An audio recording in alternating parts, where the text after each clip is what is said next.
The Meandrous engineer recently did a video talking about why he was not going to buy a SawStop. Now, to be honest, he did say he would love to have one, but he just couldn't justify the money.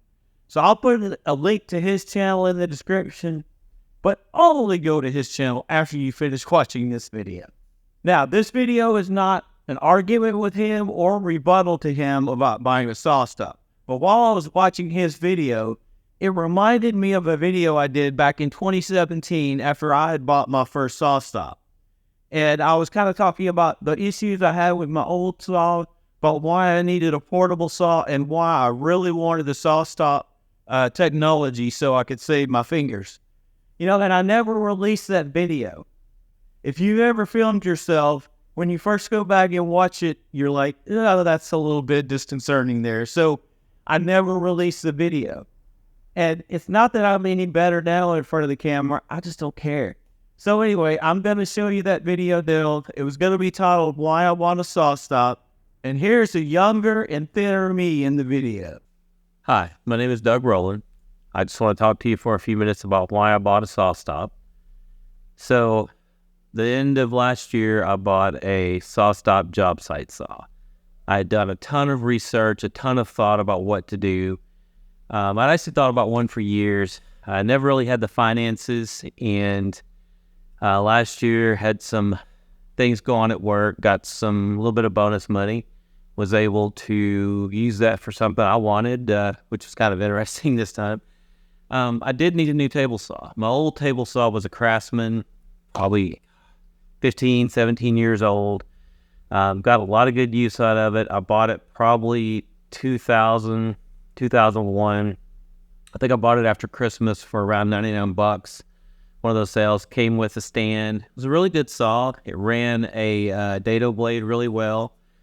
It just got to the point that the old saw was having issues. I couldn't get it to the point of staying true with my fins. I could get it adjusted. It would cut good for a little bit, and with very few cuts, it was out of alignment again. And I was constantly fighting that battle, trying to keep it lined up, trying to make good cuts. And normally the kind of work I do is not precision, so it doesn't matter. But I was working last year trying to come up with a stave drum, kind of making a test stave drum just to see how the process worked. And I noticed when I cut my staves how bad they were. The saw just was not cutting straight. And I just made a decision at that point. You know, there were a few other issues. The little T-track, the miter slots are this weird little T-track on the Craftsman that you can't fit anything standard into. You have to build your own track for everything. And I was just kind of done with that.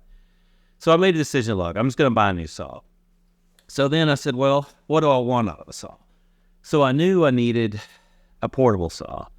My wife was a children's pastor. I was always building sets, building games for VBS, building backdrops, building all kind of stuff for her job. So I needed something I could take to the church and build stuff up there instead of having to to have something at home, make all the materials, do all the cuts, and then run to the church, put it together, or either build it completely at home and try to move it.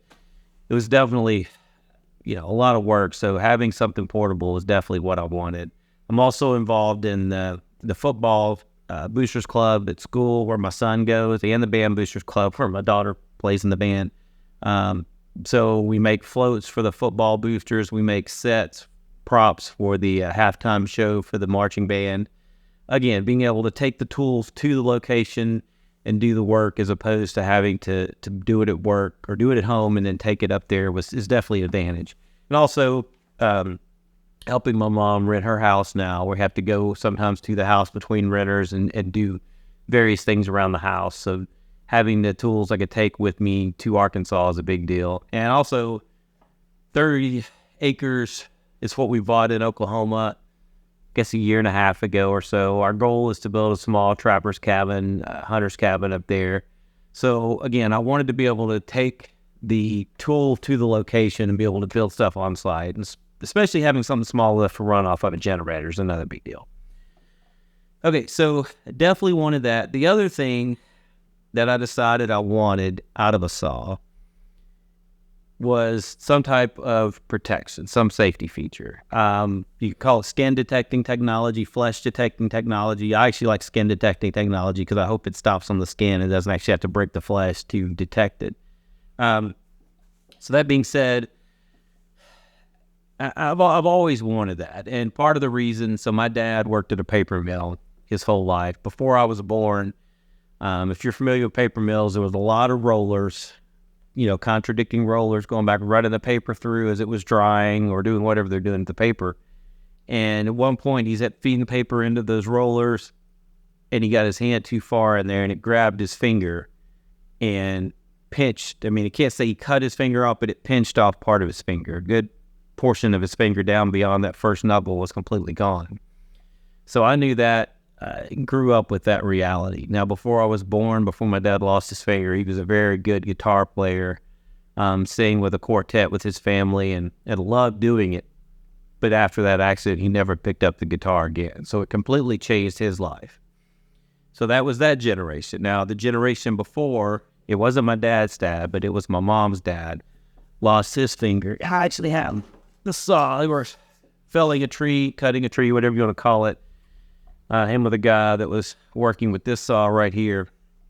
And somewhere in there, pulling the saws back and forth between two people, taking the tree down, he got his other hand too close and cut a finger off with the saw. So although it's not true generational lines, in my family, it's 2 generations worth of people that have lost fingers. So I made a decision I was going to do everything I could not to in this one. Now, again, I still use a miter saw. I still use a router table. There's band saws, there's squirrel saw. There's numerous things throughout this whole shop that can take a finger off. But at any point, it's not going to be my table saw. I'm planning on having a table saw that will keep me from doing something stupid. Well, that's my video on why I bought a SawStop. So I'd love to hear from you guys if you have a SawStop, if you like it, if you'd buy the same model again. And to answer that last question for me, if I was buying it today, I would probably buy a contractor saw instead of a job site saw. I don't need the portability, and I would love to have the more upgraded fence that comes with the contractor saw. But overall, I'm extremely happy with my SawStop purchase. I've only activated the brake one time, and that was using wet wood. It was treated lumber that still was a little bit wet on the inside. Thanks, Home Depot. So anyway, I haven't actually saved limbs with it, but I'm definitely more comfortable using it. Thanks for watching. You guys have a great day.